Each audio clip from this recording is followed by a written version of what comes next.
새벽 3시 딸의 문 앞에서 이 이야기는 실제 사연을 바탕으로 재구성했습니다. 새벽 3시 67 어머니의 집 초인종이 울렸습니다. 문 앞에는 38살 딸이 서 있었습니다. 신발도 제대로 신지 못한 채였습니다. 딸은 한마디만 했습니다. 엄마, 나 며칠만 여기 있을게. 그날 밤 어머니는 딸의 핸드폰을 보았습니다. 부재중 전화가 121통이었습니다. 그 숫자를 본 어머니는 40해 전 자신의 27을 떠올렸습니다. 이제부터 그 이야기를 합니다. 안정된 일상. 정순 씨는 67입니다. 부천 외곽의 작은 빌라에서 혼자 삽니다. 남편을 떠나보낸 지 6해가 지났습니다. 매일 새벽 5시에 일어납니다. 근처 기사식당에서 아침 일을 합니다. 그게 정순 씨의 리듬입니다. 딸 수영이는 38입니다. 같은 시 다른 동에서 혼자 자취합니다. 회사 일이 바쁘다며 일주일에 한 번 통화합니다. 모녀는 살가운 사이가 아닙니다. 서로 무뚝뚝합니다. 그래도 안부는 압니다. 밥은 먹었니? 엄마는요? 그 정도의 대화로 둘은 살아왔습니다. 사건 발생. 그날은 화요일이었습니다. 정순 씨가 잠든 지 1시간쯤 지났을 때입니다. 초인종이 울렸습니다. 1번, 2번. 정순 씨는 시계를 봤습니다. 새벽 3시였습니다. 문구멍으로 내다본 사람은 딸이었습니다. 문을 열자 딸이 가방 하나를 들고 서 있었습니다. 신발 한 짝은 운동화, 한 짝은 슬리퍼였습니다. 엄마, 나 며칠만 여기 있을게. 정순 씨는 묻지 않았습니다. 오랫동안 모녀는 그렇게 살아왔습니다. 묻지 않는 것이 서로를 위하는 방식이었습니다. 딸은 거실 소파에 앉자마자 잠들었습니다. 정순 씨는 이불을 덮어주었습니다. 그리고 그날 밤 정순 씨는 한숨도 자지 못했습니다. 경계를 넘는 결정. 새벽 4시쯤이었습니다. 식탁 위에 놓인 딸의 핸드폰이 울렸습니다. 화면이 잠시 켜졌다 꺼졌습니다. 정순 씨는 가까이 다가갔습니다. 화면을 다시 깨웠습니다. 부재중 전화 121통. 새벽 2시부터 4시 사이에 몰려 있었습니다. 발신자 이름은 없었습니다. 모르는 번호였습니다. 카카오톡 알림도 가득했습니다. 누나 갑작스레 연락해서 한 번만 보자. 왜 안 받아? 왜 같은 글자가 화면을 채우고 있었습니다. 정순 씨는 딸의 방문을 조용히 닫았습니다. 식탁 앞에 다시 앉았습니다. 평생 남의 일에 끼어든 적 없는 사람이었습니다. 그날 정순 씨는 처음으로 마음을 정했습니다. 내가 알아봐야겠다.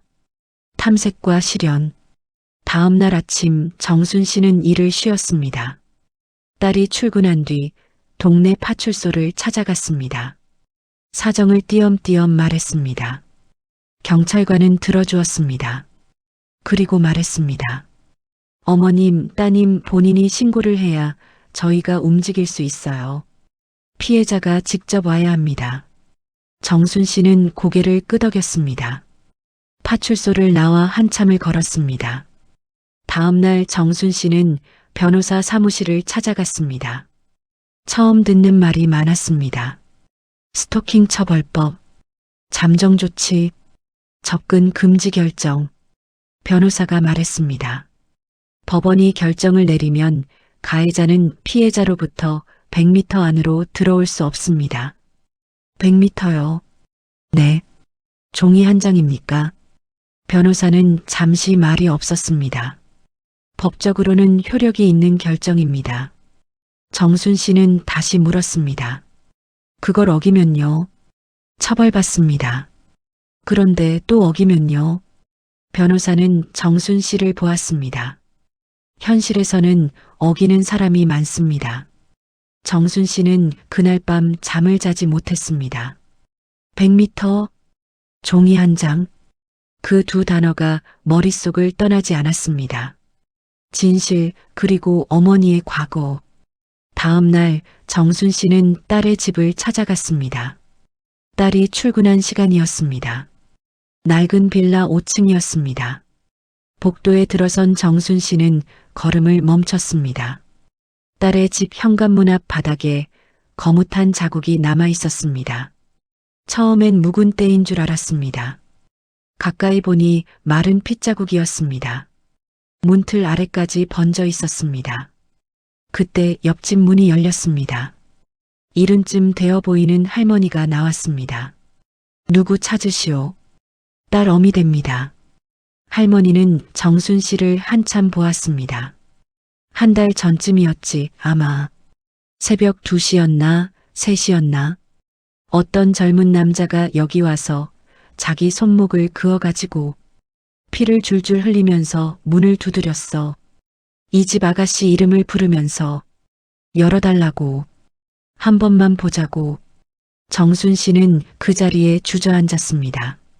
복도 시멘트 바닥이 차가웠습니다. 핏자국을 한참 들여다보았습니다. 딸이 왜 새벽에 자기 집 앞에 서 있었는지 이제야 알았습니다. 신발도 제대로 못 신고 온 이유를 이제야 알았습니다. 그리고 정순 씨는 40해 전을 떠올렸습니다. 27이었습니다. 비슷한 일이 있었습니다. 만나던 사람과 헤어진 뒤였습니다. 그 사람은 매일 밤 정순 씨의 자취방 앞에 와 있었습니다. 문을 두드렸습니다. 울었습니다. 협박했습니다. 정순 씨는 누구에게도 말하지 못했습니다. 부모에게 짐이 될까봐 결국 짐을 싸 고향을 떠났습니다.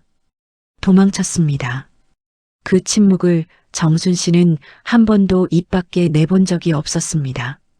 그런데 40해가 지나 자기 딸이 똑같은 일을 겪고 있었습니다. 자기처럼 아무에게도 말하지 못한 채 복도에 앉아 정순 씨는 오래 울었습니다. 그 대가, 그날 저녁 딸이 퇴근해 돌아왔습니다. 정순 씨는 식탁에 마주 앉았습니다. 딸은 늘 그렇듯 핸드폰을 만지작거렸습니다. 정순 씨가 먼저 입을 열었습니다. 수영아. 네.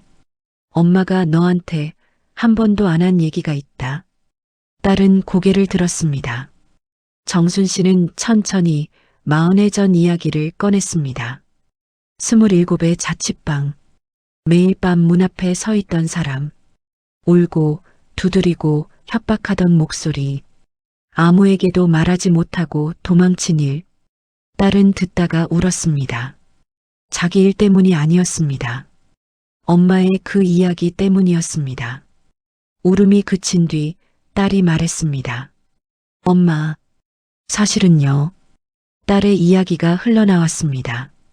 지난 봄에 헤어진 사람이 있었다. 헤어진 뒤로 매일 연락이 왔다. 처음에는 무시했다. 그러다 법원에 신고했다. 접근 금지 결정이 나왔다. 그런데 2달 뒤에 다시 시작됐다. 하루에도 수십 통씩 연락이 왔다. 그가 새벽에 집 앞에 와서 손목을 그었다. 그날 이후 잠을 잘 수가 없었다. 회사 끝나고 들어가는 골목이 무서웠다. 엘리베이터 거울에 비친 자기 얼굴이 무서웠다. 엄마한테 말하면 엄마가 무너질까봐. 그래서 말 못했다. 딸은 식탁에 엎드려 한참을 울었습니다. 정순 씨는 딸의 등을 쓸어내렸습니다. 가자. 네. 경찰서. 지금 가자. 그날 밤 모녀는 함께 경찰서로 갔습니다. 신고서를 쓰는 딸의 손이 떨렸습니다. 옆에 앉은 정순 씨의 손도 떨렸습니다. 그러나 이번엔 누구도 도망치지 않았습니다. 그러나 신고가 접수된 뒤에도 그 사람은 멈추지 않았습니다. 3번째 잠정조치 결정이 내려졌습니다. 그는 또 어겼습니다. 새벽 3시 부천의 어느 공중전화에서 딸의 번호로 전화가 걸려왔습니다. 받지 않으면 다시 걸렸습니다. 그날 하루 그가 건 전화와 보낸 문자는 266건이었습니다. 이번엔 증거가 남았습니다. 전화 기록, 문자 기록, 복도의 핏자국 사진, 이웃의 진술, 그리고 모녀가 함께 쓴 진술서. 그는 결국 구속되었습니다. 재판이 시작되었습니다. 판결문에는 이런 문장이 있었습니다. 피고인은 잠정조치 기간이 만료된 것을 기화로 재차 피해자에게 접근하였다. 정순 씨는 그 문장을 몇 번이고 다시 읽었습니다. 기화, 기회로 삼았다는 뜻입니다. 법이 그 사람을 막아둔 시간이 끝나기를 그는 기다리고 있었습니다. 법은 그 사실을 알고 있었습니다. 알면서도 그 빈틈을 메우지 못했습니다. 정순 씨는 분노했습니다. 가해자에게 분노했고 그 빈틈을 오래 두고 있었던 시간들에 분노했습니다. 그러나 정순 씨는 알았습니다. 이번엔 적어도 딸이 혼자가 아니었습니다. 변화한 어머니. 판결이 난 날 모녀는 함께 집으로 돌아왔습니다. 딸은 자취방으로 돌아가지 않았습니다. 당분간은 어머니와 함께 살기로 했습니다. 정순 씨는 다시 새벽 5시에 일어납니다. 기사식당에 나갑니다. 리듬은 같습니다. 다른 것이 있다면 잠들기 전에 한 번 더 합니다. 딸의 방문을 살짝 열어 숨소리를 듣습니다. 그리고 문을 닫습니다. 정순 씨는 자기 자신에게 말합니다. 40해 전엔 도망쳤다. 이번엔 도망치지 않았다. 이 이야기에는 핵심이 하나 있습니다. 딸은 끝까지 어머니에게 말하지 않으려 했습니다. 어머니가 무너질까봐. 그러나 어머니는 이미 알고 있었습니다. 말하지 않아도 보이는 것이 부모에겐 있습니다. 여러분의 부모님은 혹은 자식은 지금 무엇을 혼자 견디고 있을까요? 새벽 3시에 누군가의 집 앞에 서본 적 있는 혹은 누군가가 서 있는 걸 본 적 있나요? 스토리가 마음에 드셨다면 구독, 좋아요, 알림 설정 부탁드립니다. 지금까지 늦은 용기였습니다.